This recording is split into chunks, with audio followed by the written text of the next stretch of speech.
Overseas Pakistani, whenever they see some kind of stability in Pakistan, they always try to contribute more. They are noticing that this government is, working from every, sectors like cleaning, hospitals, education, tourism. Despite the messages and call by a particular political party to overseas Pakistanis not to send any remittances, how you see that development? Because these remittances are ultimately part of our strategic reserves in the State Bank of Pakistan. A Pakistani, whether they are in Pakistan or whether they are abroad, they are very patriotic. They don't pay any attention to any kind of negativity. How overseas Pakistanis can contribute in bringing political stability, highlighting Pakistan's good name? A common man, living abroad, Mediocres. they don't care whether the situation is good or situation is bad. They have to contribute regardless. What are the issues of Pakistanis living in United States? If you want to bring unity between the community, you need to dismantle all the political wings in overseas. They should be only Pakistani. How Khalistan movement could be made more successful? If Khalistan is free, then you don't need to do anything with Kashmir. You will get Kashmir anyway. Beautiful. If Khalistan is made. Yes. So I believe freedom of Kashmir go through Khalistan.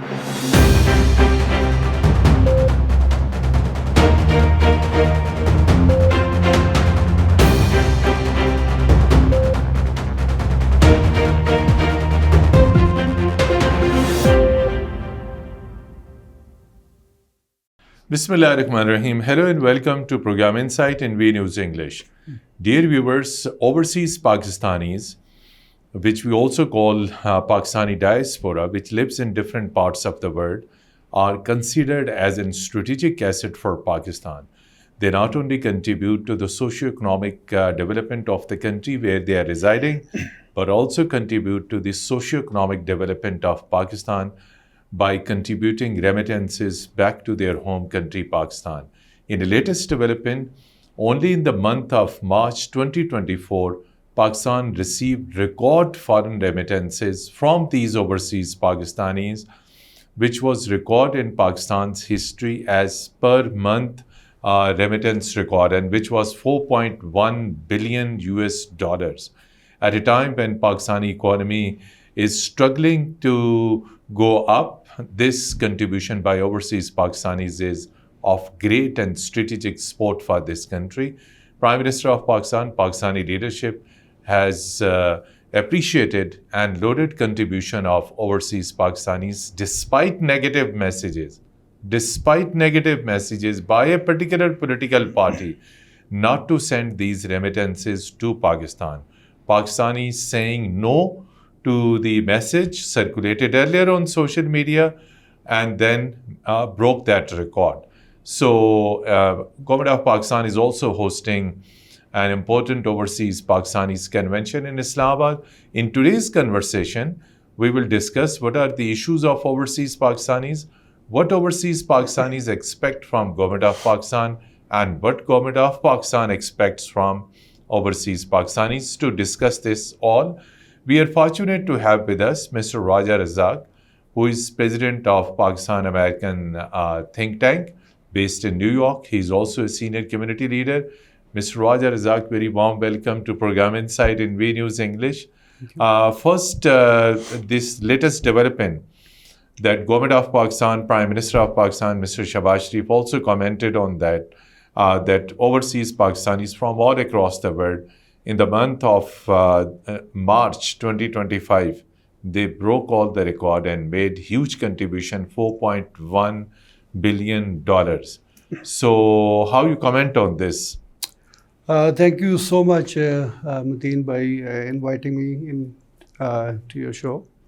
I think this is a really, really great news, and remarkable overseas Pakistani, whenever they see some kind of stability in Pakistan, they always try to contribute more. I think, the way this current government is working tirelessly, from last 1 year or so. To stabilize the economy. Yeah, they're stabilizing the economy and all the, what do you call, whatever way we look at, people see stability. They are noticing that this government is, working from every, sectors like cleaning, hospitals, education, tourism. So I investments, think, yes, exactly. and that give more encouragement to overseas Pakistani to send more money to remittance. Pakistan. So we hope this stability continue, and inshallah we will see a lot more than that. So currently, whatever is political situation, despite the messages and call by a particular political party to overseas Pakistanis not to send any remittances, how you see that development? Because these remittances are ultimately part of our strategic reserves in the State Bank of Pakistan. So despite that, overseas Pakistanis did not pay any attention to such nefarious designs and call and made more remittances. Pakistani, whether they are in Pakistan or whether they are abroad, they are very patriotic. They don't pay any attention to any kind of negativity, which, whether it's coming from a different political parties, we witnessed in last month, they've been protesting in front of the IMF. So, people can see, what their agenda is. They are trying to humiliate Pakistan every way and possible. distort Pakistan's image. Yes. So, I think the majority of the people living abroad, they don't follow the line of that, so-called political parties. So, and also, this is not even possible because all the people who are living abroad, they have to send money to support their family. Or any small business or relatives, yes. Exactly. Yes. So, whether they give any kind of, boycott call, I think they did not pay any attention. Yes, it will not work. So, how in the present economic and political situation, what Pakistan expects from overseas Pakistani community to, as you already spoken about it, that overseas Pakistanis remain concerned about political and economic stability in Pakistan. So, how overseas Pakistanis can contribute in bringing political stability, highlighting Pakistan's good name in the countries where they do live, and also ensuring that there is economic stability, there is political stability, and those who have rich and those who have resources, they can bring back their investments into Pakistan. Those who are rich and well stable, in abroad, business people.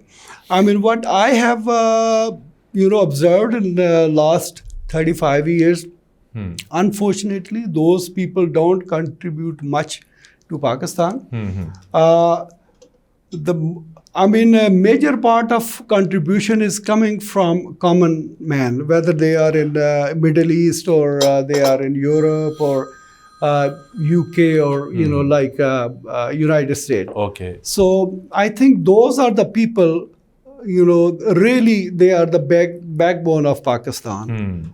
So the rich and the big business giant, maybe they don't, because those big companies, their more focus is also on political stability. When they don't see political stability, They will not they're bring. definitely not going to invest any kind of their money in Pakistan. But the common man, living abroad, Mediocres. they don't care whether the situation is good or situation is bad. They have to contribute regardless. I think the major contribution is coming from As I said earlier, Pakistan's expectation. Now, what are the expectations of overseas Pakistanis? Because this is Pakistanis really their country of origin. And wherever Pakistanis go, even United States, Canada, Britain, Europe, Australia, in these all countries, these countries' strength is immigrants. But ultimately, they are identified as from the country of origin. So what are their expectations from Pakistan? I mean, they're not expecting much from Pakistan. Basically what they want the safety for the families back home. Living in Pakistan. In Pakistan, they want the safety of their whatever they have invested. This is all they want. They don't want much from Pakistan. I think they want less, but they're contributing more than any other sector in Pakistan. So recently, Government of Pakistan has set up special courts tribunals, particularly to quickly decide cases of the land, homes, properties of overseas Pakistanis which have been occupied by the land grabbers. How you see this developing? This is a special initiative taken by Government of Pakistan to ensure that any property, either agriculture, commercial, residential, owned by overseas Pakistanis, it should not go to the land grabbers or to this known as Qabza Mafia. Well, I'm not so much hopeful of these courts. The basic structure of Pakistan is badly corrupted. So I don't know what to expect from it. Even today we had convention and they were saying, oh, we're going to make a new laws and we're going to do this. I mean, come on, laws are always there. You just need to implement them. If you don't implement them, I mean, I was sharing my own story with you, Exactly. in your office, that somebody occupied on my plot, and I reached out to Chief Minister Complaint Office, and they directed Thana in my area, and the Thana instructed to Assistant Commissioner go and visit the site and give us a report. And that Assistant Commissioner, make a fake report, misleading report, and forward it to the CM office. And the CM office contacted me and that this is the report, Which this goes is going against you. against you. And I said, no, this is not right. And there was something which, was very helpful in that report, which made my case strong. And I asked them to kindly do it again. So they called the Deputy Commissioner, and he sent his own team, and they revisited the site, and they did it the way it's supposed to be done. The point is, the CM office is directing, to Intizamiya in my area. And they are so much fearless. I mean, whenever local administration is fearless. The local administration. I mean, if you can imagine, the Chief Minister office is asking them to comply with the orders, on to do this inquiry, case, exactly. and they misleading Chief Fake report. Minister of Punjab. So you can imagine how bold is the bureaucracy. So until we don't do something about that, or whatever, like these overseas commission or overseas foundation. I suggested to, like both organizations, that you should have an independent body. If in this kind of case, you send your own team to investigate, because if the Thana is against, about that, whatever the case is, like the Thana is the root cause of the problem. Then how we can expect that Thana make a report, against them? True. So I think they need to do something which is more workable and more easy, but unfortunately, I don't see it's happening, like till now. So whether you make a course or what, I don't think it's going to help. Usually when we say overseas Pakistanis, as I said earlier, they remain concerned about Pakistan.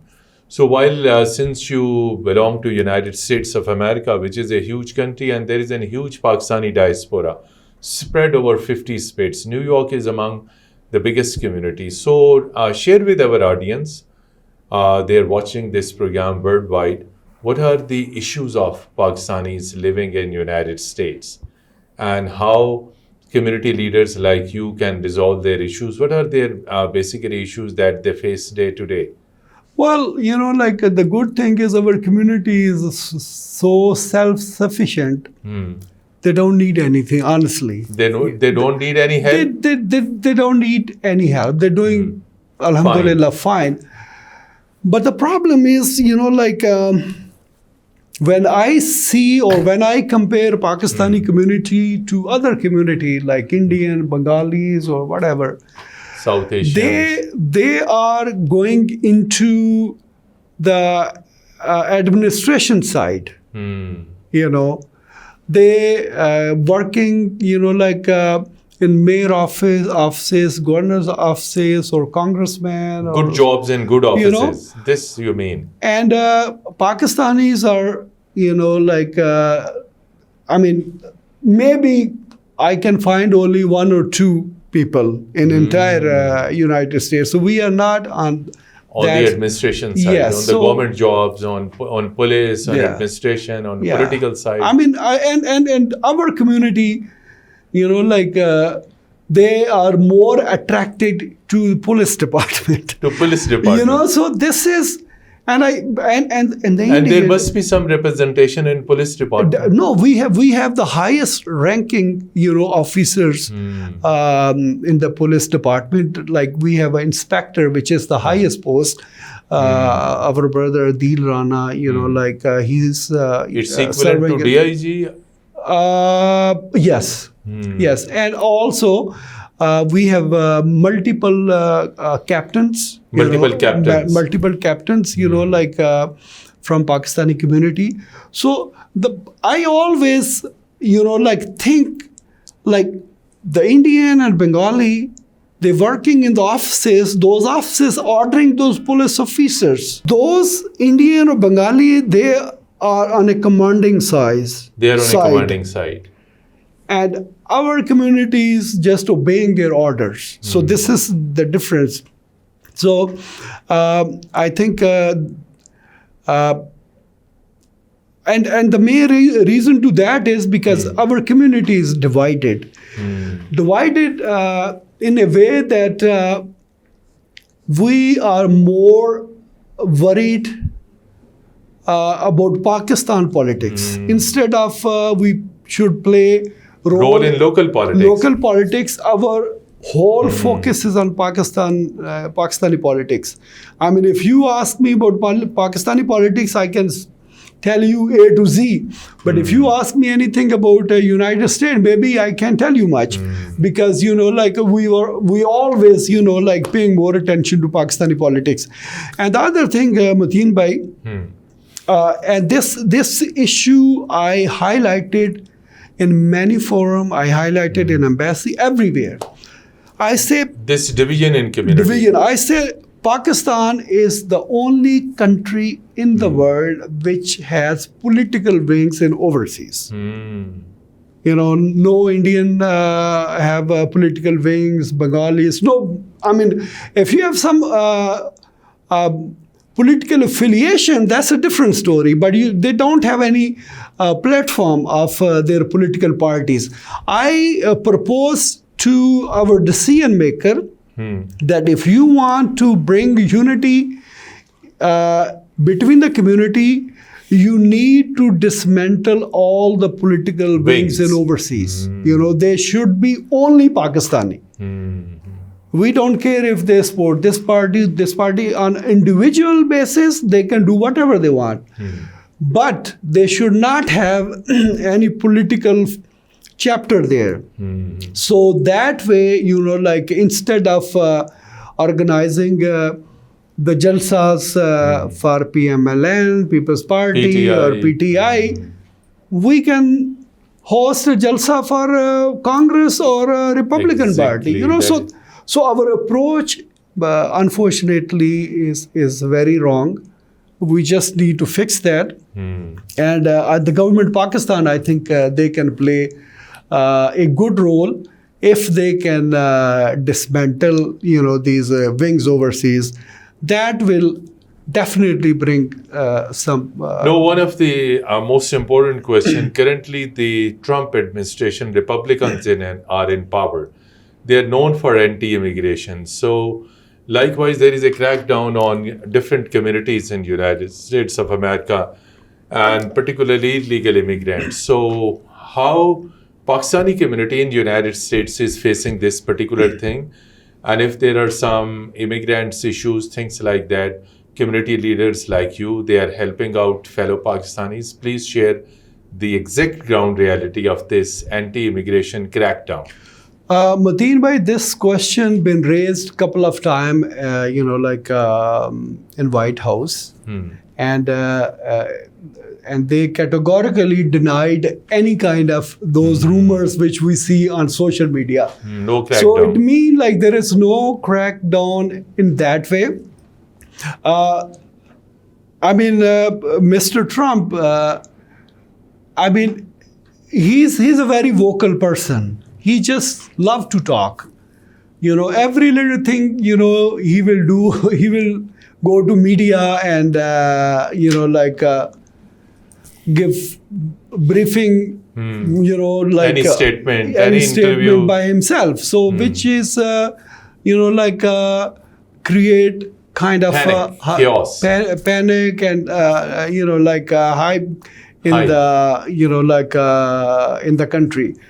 So, but these deportation is always there. Mr. Biden deported lot more people than Trump. And even if we see the previous administration, Obama deported, more than anybody. So, this deportation is always there. And even right now, they are only targeting those people who are involved in any crime. kind of crime. I have seen so many illegal people. Nobody's bothering them because they obeying Local laws. local laws. So the government is not bothered. So whatever we see on the media, that has nothing to do with reality. This is my own observation. So, different governments in Pakistan have been making statements according respect to overseas Pakistanis, and mostly they said that they are unofficial, informal ambassadors of Pakistan. Tell us if it is so. Pakistan has a consulate in New York, then an embassy in Washington, then there is also a consulate general in Chicago, then in Los Angeles, then in Houston. Tell us fairly how these Pakistani missions and consulate and embassies are treating Pakistanis living in America. They're treating, quite fairly. I don't see any, much problem, because a lot of people, they contact me, whenever they need any help. And you're well connected to the consulate? Yes, and I just, even if I make a phone call, They always, very helpful to resolve issues immediately. And I've been experiencing this thing from many, many years. I mean, I'm living in the United States for the last 35 years. I've been to different, nowadays, all the consulate or embassies are working way better than, they were working like 15, 20 years ago. But I always observed that for the visa or for anything else, Pakistani consulate or embassy will always took less time Issuing Pakistani visa. Yes, comparing to other embassies or consulate. So, I think, our missions are working Very well. comparatively with other. The only issue which I noticed and I highlighted so many times, I say, guys, please make visa easy for foreigner. For foreigners, visitors. It's easy to go to Jannat than to go to Pakistan because Wow, your requirement is very ridiculous. I mean, you should be happy that somebody is going to your country. And you making things so difficult and similarly, if we look at this investment point of view, if any company want to invest in Pakistan, we always what is Its their background. what is their it hidden has- agenda? Why are they coming to Pakistan? I mean, come on. I mean, back in I think in 1997. Bill Gates came to Pakistan. His team had a meeting with our The then Prime Minister. with our Minister Ahsan Iqbal Saab. So Ahsan Iqbal Saab said, no, he have to meet me first before he meet to Prime Minister. So that thing turned off the deal. So very next week they went to India and now They didn't meet then. Yes. Neither the minister nor the prime minister. No, they just refused to do that.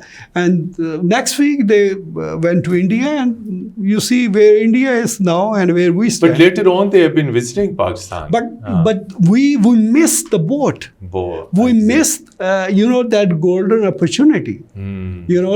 What you see, like when Nawaz Sharif detonated nuclear, back in 1998, and Vajpayee Saab came to Pakistan. This is what I heard. Whether I don't know how accurate this information is or not. So Mia Saab, said to Vajpayee Saab, what we are doing? We are wasting our energy, our resources, buying all these weapons. Why don't we invest On people. this money on people? And Vajpayee said, yeah, you're right.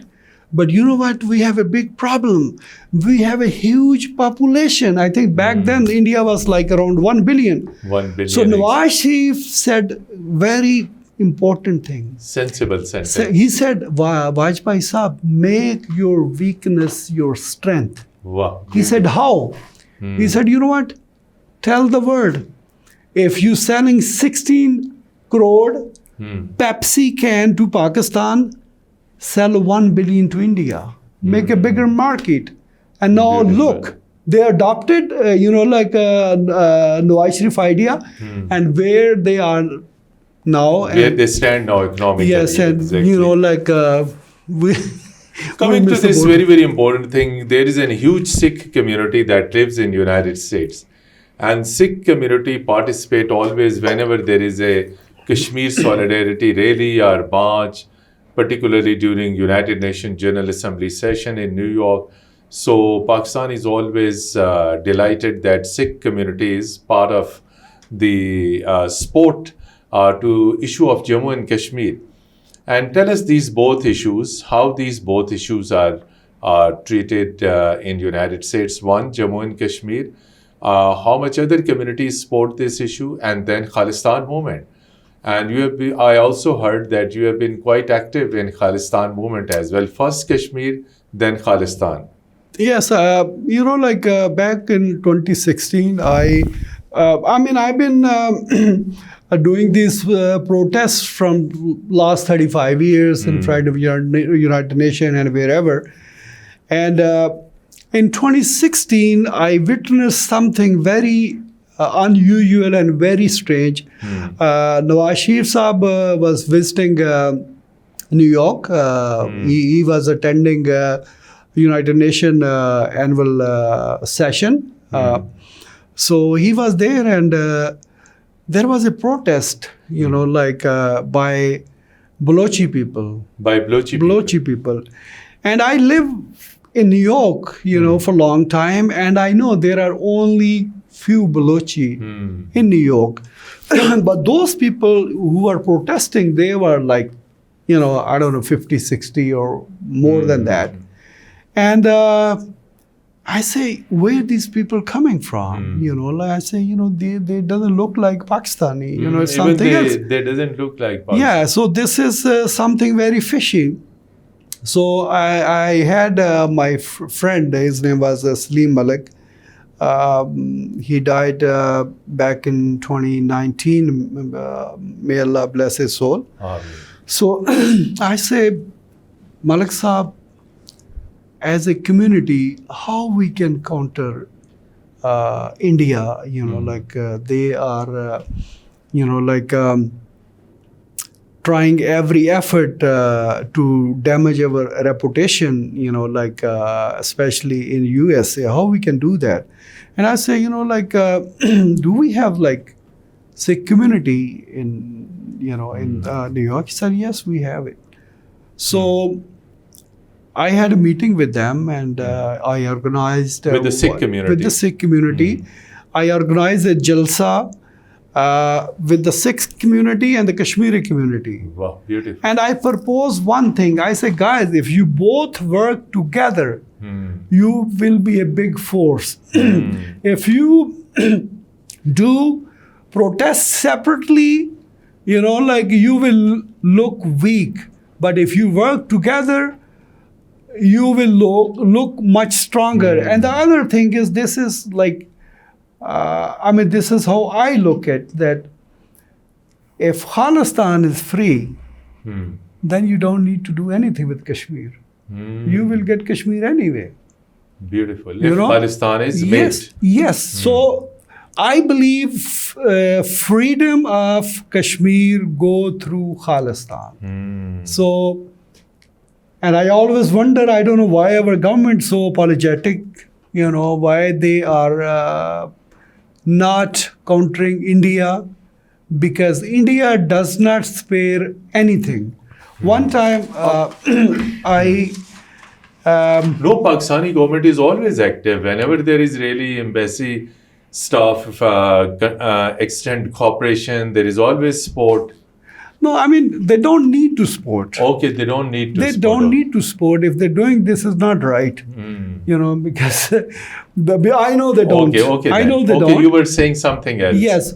What they need to do is they need to highlight human rights violation in Khalistan in occupied Kashmir. at the United Nations Forum. How Khalistan movement could be made more successful in the United States. Recently, we have seen there have been series of referendums over, but also share with me that prominent Sikh leader Gurpatwant Singh Pannu was targeted by Indian Raw, but that plot was foiled.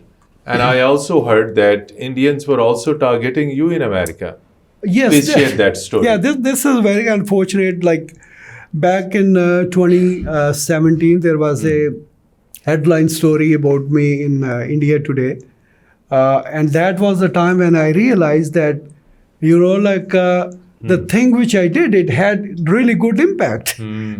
Somebody feeling that pain. So when they assassinated the Sikh leader Khalistani leader in Canada, and then after a couple of months, they arrested one guy who was trying to assassinate Mr. Pannu. And somebody sent me a list, and And I've been tweeting mostly like in Urdu. They had everything translated in English and this and that. And that list, had 3 names, which India wanted to target. One was Mr. Pannu, and I was number 2, and Dr. Amarjit Singh was, number 3. So, and this was Indian list and shared with whom? but randomly somebody Randomly, sent me. okay, randomly, okay. Send me, and I'm not afraid or anything, but I feel good that I did something which worked really good. But now coming back to the what point, happened then? Your security protocol, your arrangements were changed. I didn't report it anywhere. Anything. The way our security system work in USA, we So we can feel say pretty that safe. you're still on the Indian hit list. It hit list, but we are okay. We always watch around. But the thing is, you remember when Kakar Saab visited back in Caretaker Prime Minister. as a caretaker prime minister. I think probably week before his visit, the Canadian Prime Minister, he did a press conference and in Canada, in exactly. Canada, and exposing the Indian exposing network. India. And I say, you know what? I said, this is a golden opportunity for Pakistan, that you should highlight, this issue at United Nations, in a session. So what Sikh, they said, you know what? If Pakistan just say that we are with you, That and we are with you. I mean, we are with you diplomatically or whatever. Morally. And they say, you know what? Then you will see the result. That thing is missing, unfortunately. If, You mean look at- Pakistan should officially declare support for Khalistan movement? The thing is, in a diplomatic ways, with the diplomatic languages, there are ways. To communicate. Yes, you give your message. And you are not caught. Yes, so exactly. you have to play very, Strategically and yes. So, systematically. The thing is, if your enemy, he's not sparing, anything. Anything. Then why what we should you be reserved? doing that? Why you? Be a silent you see, like recently, they caught that there was a what they call news lab or something. That was a fake propaganda organization. Yes. Look at that. If India could have gotten anything like that from our side. It was done basically by an NGO based in Brussels that they discovered that there have been huge anti-Pakistan propaganda being conducted by different fake media outlets and things like that. And coming to last, that how overseas Pakistani and Pakistan can remain connected to each other.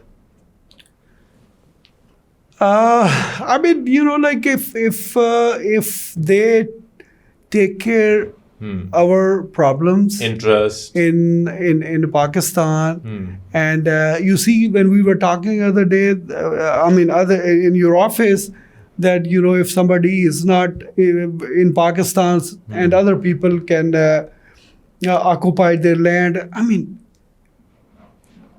which country this is possible? Whether that land is vacant for like whatever 40 it is, whatever years, condition it is, nobody there can touch that.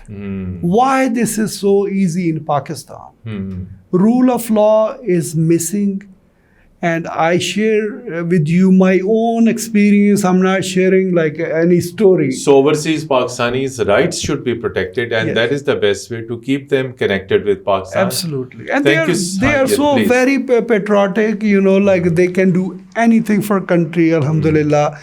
And, you know, like there was a convention, you know, like today in Islamabad, organized by Overseas Pakistani Foundation. You see, in this convention, almost 2,000 people came. They From bought different countries. tickets from different countries. Their own Tickets. not given by overseas. No, the Overseas Commission only providing lodging. But the tickets were, you know, like paid Their own. You know, by own. I mean, these are real Pakistani. These are real overseas. They're spending their own money to come back to Pakistan. And those share their people thoughts. and those anti-state element which we see on the social media, they are probably in maybe 100, 200. Same faces you see everywhere. But the thousands of silent Patriotic people, Pakistani. Peter, they are the real overseas Pakistani. And I think our government should break the shackle of fears. They should interact more with the overseas Pakistani. You know, and if they have any issues, just, you know, let them ask question and you just address their issues. I mean, why are you so scared to interact with them? I think this is a good initiative, and This should continue good in the message future. and the real, you know, reality check that I will say like 98% or more than that people are with you. Only 1 or 2%, if they are, you know, doing some crazy Cheap stuff, then, social you media know, publicity. Don't pay Exactly. attention to that. Thank you so much, Mr. Razzaq. And dear viewers, the crux of conversation with Mr. Razzaq is that overseas Pakistanis are real asset for Pakistan. They are patriotic. They are always concerned with Pakistan. And he gave a sweeping statement that they can do anything for their country of origin, Pakistan. And they are not indulged in any propaganda against Pakistan. Those who are indulged in cheap publicity stunt, things like that, they are very few. Therefore, the government of Pakistan must continue such activity, hosting convention, inviting patriotic, sincere overseas Pakistanis. And this is how overseas Pakistanis can make their more close attachment, proximity with Pakistan. Thank you so much once again. And dear viewers, till our next program, goodbye and Allah Hafiz.